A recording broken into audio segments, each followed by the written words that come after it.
North ఇండియాలో దొరికే చోలే భటూరే ఎప్పుడైనా తిన్నారా మీరు?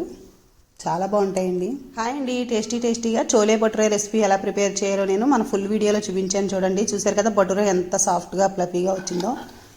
టేస్టీ కూర కూడా తయారు చేసుకోవాలి. ఇందులోకి పెద్ద శనగలు కానీ, పెద్ద శనగలు అంటే తెల్ల శనగలు కానీ నల్ల శనగలు కానీ ఏవైనా సరే వేసుకుని ఇలా టేస్టీగా కర్రీ ప్రిపేర్ చేయాలి. ఇందులో సీక్రెట్ మసాలా ఒకటి ఉంది, అదేంటో మీరు వీడియో చూస్తే తెలుస్తుంది.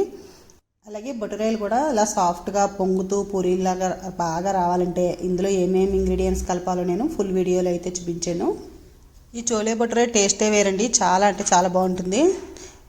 నేను చెప్పినట్లుగా చేస్తే మీకు సేమ్ అదే టేస్ట్ వస్తుంది అనమాట. ఈ భటూరేలు కూడా ఆయిల్ అయితే ఎక్కువ పీల్చవన్నమాట, పొంగుతూ చాలా సాఫ్ట్గా వస్తాయి.